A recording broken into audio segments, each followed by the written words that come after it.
Welcome to the Healthy Screen Habits Podcast. I'm Hillary Wilkinson. Whether you're starting your parenting journey with a newborn or looking to connect with your teen on technology, let's learn some new healthy screen habits together.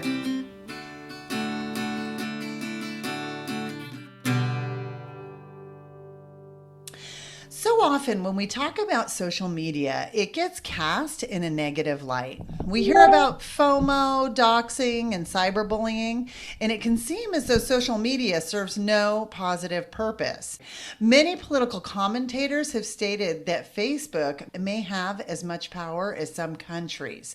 With roughly 2.89 billion monthly active users and a global penetration rate of 35.6%, Facebook is the most popular social network worldwide. So, what's right about social media? It kind of got me thinking. Clearly, it's working for a lot of us, and some are using this platform for a lot of good. Today, we're going to chat with people who managed to crack this code. They've found healthy ways to wrangle this social networking tool and use it for supporting causes and strengthening their own mental health and generate income. The first person who immediately came to my mind when I was considering today's episode is Shawn Nelson. She's kind of a local hero.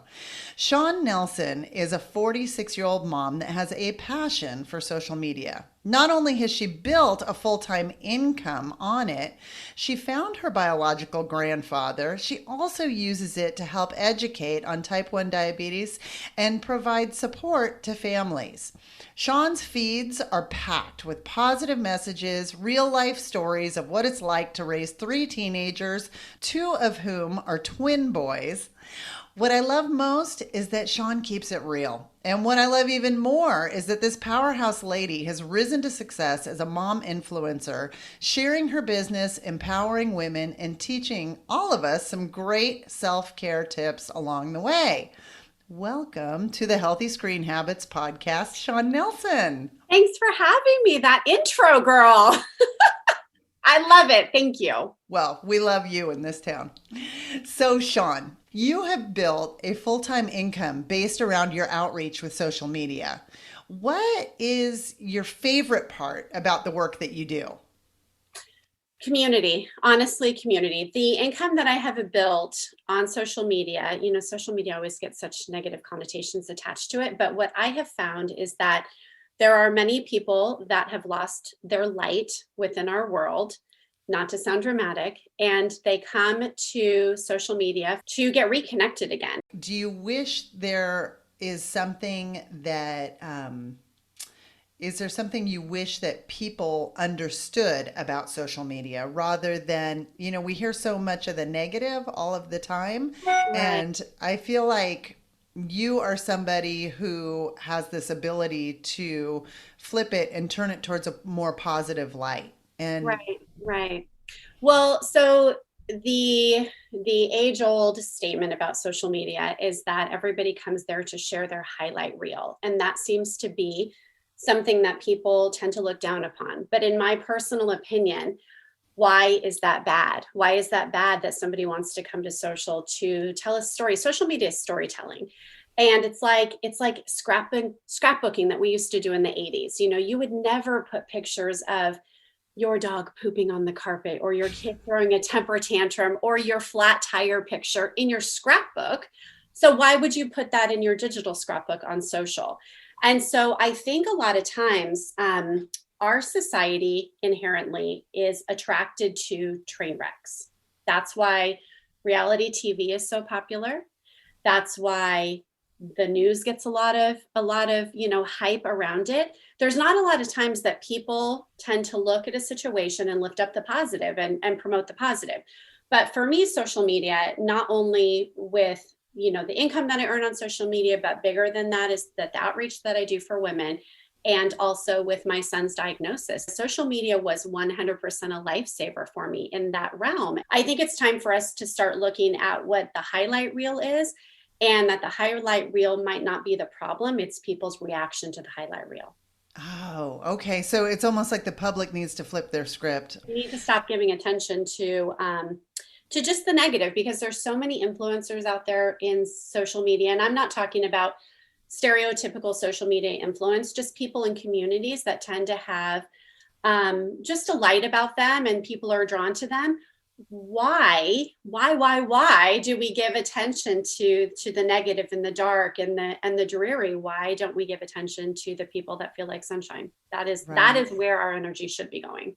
Yeah, you're absolutely right. I always love exploring the neurobiology of why we think how we think. Yeah. And, I've read that negative comments in our brain, we all come with this negative bias set, which is because, if you were out eating two different kinds of berries, you needed to really, really remember the one that made you sick, Yeah, absolutely. So in life, as we move through life, the negative has a tendency to stick like Velcro, and the positive has a tendency to just bounce like Teflon. So we almost need like 5 times the positive to counteract one of the negative. Yes. So, And it's a choice that we need to make every day. And to have a growth mindset actually takes physical choice every single day. And it's like a muscle that we're building, like going to the gym. But it's work. And a lot of people don't go that route because it's easier. It's easier for us to look at things on social or things in our life. And it makes us feel better when somebody else is struggling. It makes us feel better about our own situations. well, it makes us feel better for the short term, but the collective part of that is that it actually depresses our mindset. Absolutely. Your talk about it being a choice reminds me of in episode 2, I talked to Jennifer Joy Madden about how to be a durable human. And it's a really good, it's season 2, episode 2. And she talks about, you said, like building that durability. So you did not come, I mean, you and I are roughly around the same age. Yeah. And we clearly did not grow up with this mindset of becoming an influencer. You had a different professional background. And because of that, I think it's just fascinating, your career track. Can you kind of take us through that a little bit? Absolutely. So I was a registered nurse for 13 years. And I just had this desire and this pull my entire life to tell stories. It was always elaborate and colorful and glittery. And that has been me since childhood. And then it chose a path in medicine and absolutely loved it. But about 6 years ago, my son was diagnosed with type 1 diabetes and in elementary school at the time. So I had to be at the school for insulin injections and carb ratio counting and all of the stuff that goes along with that life that I found myself finding a blessing in my careers in medicine, but not finding the flexibility. So falling into the social media world was just more of a very fluid transition for me because I was comfortable sharing my story, but then I had this deep passion really I'm a fighter for the underdog, and I'm a fighter for positivity and for people changing their lives. And so it was a simple transition as far as my mindset goes, but it was not a simple transition as far as my age demographic goes and hopping into this world that was, I feel, made for the younger generation initially. It was, I'm going to fumble through it and figure it out. So can you talk about, like, one of the things that I really enjoy on your social media feeds are this sort of like educational component that you talked about just briefly on type 1 diabetes and how has that helped you connect with other families? Absolutely. So when my son was diagnosed, social media was a savior for me because with diabetes in general, it's a very generalized term that I had learned in nursing school. And type 1 diabetes and type 2 diabetes really should be named 2 completely different names. They are 2 different diseases. But I think a lot of times with families of type 1, we get lumped into the diabetes umbrella in general. And there's a lot of stigma that comes attached to that. There shouldn't be with type 2 either. But it just becomes kind of the butt of many jokes, butt of many memes. So what social media has done, it has allowed me to reach beyond my general reach of the community that we live in and really educate people of what it is and what the real face of it looks like and what families are going through. One of the massive educational components that from your story and from your son's story is I had no idea that diabetic alert dogs existed. Right. And your son's diabetic alert dog happens to be a black Labrador who's roughly the same age as mine. So, of course, I'm immediately drawn toward any picture of, I will I use love his that. name, Marty. Mark, And, yes. and I cannot tell you how much I have educated other people about just because of whatever amazing thing Marty has done. So, Shawn, every episode I ask each guest for a healthy screen habit, which is a tip or takeaway that our listeners can put into practice in their own home. And as somebody who has seemingly cracked the code on social media, I'm hoping that you might have one that you can share with us today. Absolutely. My mission and my platform is always around positivity. And I think a lot of people are scared to share their highlight reel on social. But by doing that, you give permission to other people to share their light as well. So when you're telling your story on social, not only doing it in a safe and productive way and taking breaks and all of the things that we try to put into practice every single day, but also continue to tell your story, because you might share a hardship, but then your triumph over it. Because if you have the courage to share your story, share your light, share your outcome, share your triumph on social media, you never know who is a wallflower sitting behind their computer or sitting behind their phone and is hesitant to take that next step. You just might give them permission to do the same. Mm, yeah. I like how often you will share the challenges that maybe you've been through, say in the night, whether it was a diabetic scare. You do talk about the trolls on social media. Oh, I yeah. mean, recently you Yeah. just shared how you had done a post for your business and it got some, unkind, unnecessary comments. And because you did a follow-up post on it, I went back and looked at what it I love it. was. And I love your comments to it also, which I'm going to say this is like, I think this is a healthy screen habit is your Yes. comment to people who were saying hurtful and hateful things was move along. Like you were like, thanks for sharing, move along. And I was like, that there's so much to learn just from handling that with like grace and dignity and just keep rolling. Grace, So, grace is huge. I have really learned to realize over my 8 years of my own personal businesses that hurt people hurt people. That's what they do. mm, And so that is not a reflection of the original poster. It's not a reflection of the situation. It's a reflection of that person, really, and how hurt they really are. And so I just try to give as much grace to those kind of people every day. thank you so much for being here. Thanks for having me. Hi, I'm Amy Adams from Healthy Screen Habits. I have the privilege of running book club, and we invite you to join us each Friday over on Instagram at Healthy Screen Habits, where we discuss books that will help us create healthy screen habits for a balanced life. We have a book that we do every couple months, and we hope you'll join us and enjoy and learn and grow with us. Last year, a friend forwarded me an article titled Why I Unfollowed My Real Friends on Instagram. I, of course, was immediately intrigued and kept reading. I wanted to know more.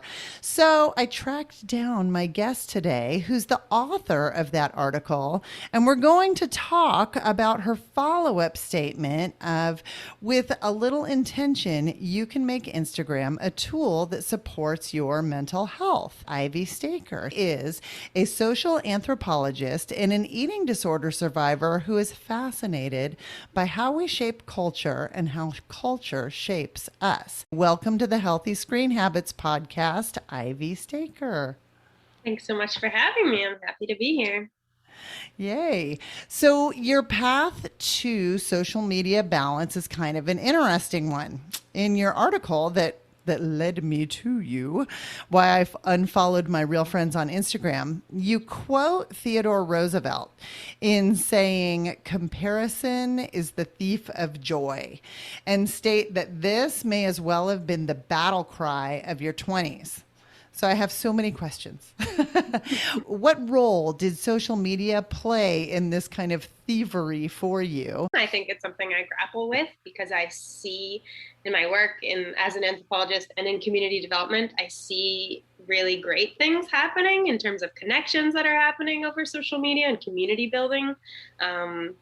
And ways that it can combat loneliness. And then the other side of the coin is the ways that it can exacerbate loneliness and comparison and disconnection. And I don't know that there is a clear answer. I think it comes down, at least in my own life, it's come down to how I use it, using it as a tool instead of having it use me. And I really think that that was what I was trying to do. And that gave me some good words for what I was trying to do. Yeah, I like that. I like that, having it being used as a tool. It feeds right into that kind of intentional use of tech rather than allowing tech to drive your day. Mm-hmm. Yeah, it's not easy, but tried to really build in that intentionality. So, Ivy, one of the things that you openly share in your writing is your own journey with disordered eating. And can you talk a little bit about that and maybe about the role that maybe social media played in this path? Yeah, I think I was lucky enough to come of age before social media. My disordered eating and eating disorder happened when I was in my late teens. And it was more, my major influences were more television and magazines. So it didn't play so much a role in sinking me deeper into disorder and harming my mental health. But it did play a huge role in helping me come out of that and supporting my recovery. So When I was first recovering from an eating disorder, it's a really deeply personal journey, and I wasn't telling very many people. It was something that took a long time, and that was nonlinear, and it wasn't just like, today I'm better. And I didn't have a lot of examples of other people who had that shared experience. So when I found a community on Instagram of folks sharing sentiments that I had only ever thought that had recovered. And so I had this clear example of someone who'd gotten to the other side. It gave me so much hope. It made me feel less alone and gave, words to things that I had never heard anybody else articulate before. It was so supportive and helpful for me. I didn't have friends in similar positions. I didn't have, a support group. I would refer to these things and have my feelings validated. Sure. People posting about, it's okay to eat the same amount of food as your partner, as your male partner. I'd never had that validated for me before. And it was kind of like this counterculture. The hard thing about eating disorder recovery is that you get a lot of messages that push you back in, a lot of diet messages. To have a source of media that was countering that and that I could seek out, to sort of help me ignore those messages was really empowering. Right. So would you say you kind of actively groomed your social media accounts to only be those ones that you found healthful? Yes, absolutely. I was extremely cutthroat about what I would consume and what I wouldn't. And if it made me feel worse or I didn't feel it was supporting my recovery, it was out. And that how that came to be my real friends was, a lot of my eating disorder was also an obsession with exercise. And I'm athletic and outdoorsy and sporty, and a lot of my friends are as well. But if I was chilling by the lake and I saw pictures of my friends on the summit of a mountain, it took all of my joy out of this beautiful day on the lake with my lovely partner. And I didn't want to have to compare to that. I wanted to be in the moment, and I didn't want to feed those thoughts. I just realized it was robbing me. Sure. It's the comparison monster. There was a part in your article that I highlighted that I thought I really appreciated the fact, because what we're in effect asking people to do is counterintuitive. when you talk about reversing the trend of this comparison, sort of this like what they call the compare and despair type phenomena, and instead using social media as this positive influence in your life, you started with the task of unfollowing real life friends because it was no longer serving you. And in your article, you wrote, unfollowing my friends felt weird. I like being privy to the happenings of their lives, yet I now recognize that desire produced a net negative outcome. Yeah, for myself, I just found maybe it fed envy, or I think mostly discontent. It made me feel worse about myself. I'm not sure I was putting judgment on them, but it definitely put a lot of judgment on myself. If people are, going to maybe try this themselves, how did your friends initially respond to you? Did you say point blank, hey, I'm starting this social experiment because I'm an ethnographer and an anthropologist. This is what I do. Or like, what? Tell me, take me down this path. How did this all go down? I didn't tell them. I think it started with just a few select accounts that I found particularly, overzealous posters maybe, that I just started to cut out. And then I started doing more of a, what else don't I want in my life?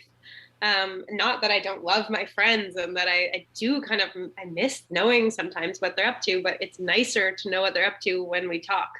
Right. They tell me about it, and that's awesome, and we're engaging.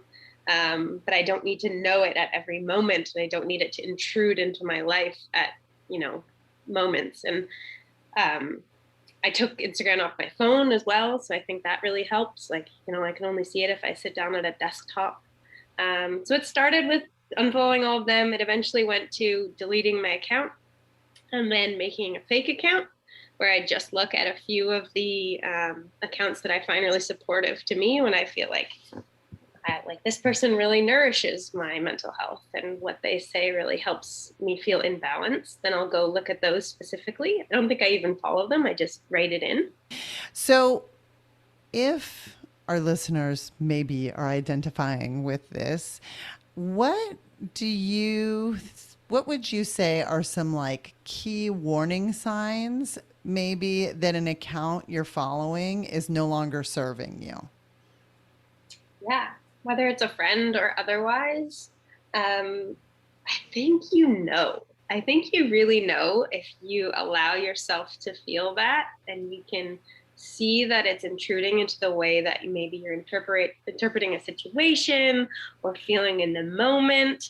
I could tell that it was something that I had seen someone post on Instagram that was impacting my mood that day. I didn't want to admit it because I it's like looking at I don't know, anything that's kind of fun to just zonk out and look at, like a trashy magazine. I didn't want to give that up. But when I got really real with myself, I could tell. And I think people just know what these things are impacting them. And, I just felt a little discontented, or I didn't feel as happy as I had before I'd seen that content, or was mulling it over and thinking about it in a negative way. Not in a way that was causing me to have, new insights and think differently and open my mind, but in a way that was causing me to be smaller. Oh, I like that imagery coming from even more than a fixed mindset. It's like a compressed mindset rather than an open mindset. Yeah, narrowing, kind of spiraling around these thoughts. So you and I can self-monitor, so to speak, but you and I are sitting here as grown-ups with fully formed frontal lobes, in our brain. And what we know about brain science now is that, the prefrontal cortex doesn't even finish wiring until your mid-20s. So really, I'm thinking about how do we teach our children who are going to be getting on social media, probably in their mid-teens, I encourage people to wait. Yes, the age limit is 13 legally by many of these platforms, but that has nothing to do with developmental stages. It just is 100% to do with legislation that was passed long ago on data collection. So we recommend waiting as long as possible to engage on social media platforms. And even, there's some sorts of like checklists that you can do of like how does your child engage with someone in real life versus how they're going to engage online. But like, what would be the best way for us to kind of try to explain it to kids so that they would get it? I think the best we can do maybe in terms of this conversation is really tuning in to how things make you feel and maybe opening the discussion with young people to talk about how seeing certain things makes them feel about themselves, whether they're having sort of these comparative thoughts, acknowledging that that's something that can happen, that you've felt it too, and maybe just opening the floor for that discussion and talking about choosing and you're being in control of the content. A lot of times I think we can let it take us over, and taking the power back, you miss it in the beginning, but then you don't miss it so much after. Ivy, on every episode of the Healthy Screen Habits podcast, I ask each guest for a healthy screen habit that our listeners can put into practice in their own home. Do you have one? To really reflect on what role technology and what role certain content is playing in your life. I really think, and it was for me in my own recovery experience, some things were really healing and really helpful, and I loved looking at them and consuming their content. And I'm very grateful for those people. But pay attention, find those people, stick with them, and let the others go. Nothing bad happens. That's key. That's key. Nothing bad happens. Oh, okay. Well, I will post a link in the show notes to the article that brought me to you so everyone can enjoy your words. And Ivy, I want to thank you so much for being here today and giving us a new lens to view social media, which primarily in this kind of niche, if you will, of digital wellness, et cetera, it gets a really bad rap. So I was interested in hearing this positive take on it. And you kind of underlined that, technology is great. Using it intentionally can make it awesome and can be very healing. And thank you so much, because that's ultimately what we want to do. For more information, you can find us on Instagram and Facebook at Healthy Screen Habits. Make sure to visit our website, healthyscreenhabits.org, where you can subscribe to the show on Apple Podcasts or via RSS, so you'll never miss an episode. It's free, it's fun, and you get a healthy new screen habit each week. While you're at it, if you found value in this show, we'd appreciate you giving us a quick rating. It really does help other people find us and spread the word of healthy screen habits. Or if you'd simply like to tell a friend, we'd love that too. I so appreciate you spending your time with me this week, and I look forward to learning more healthy habits together.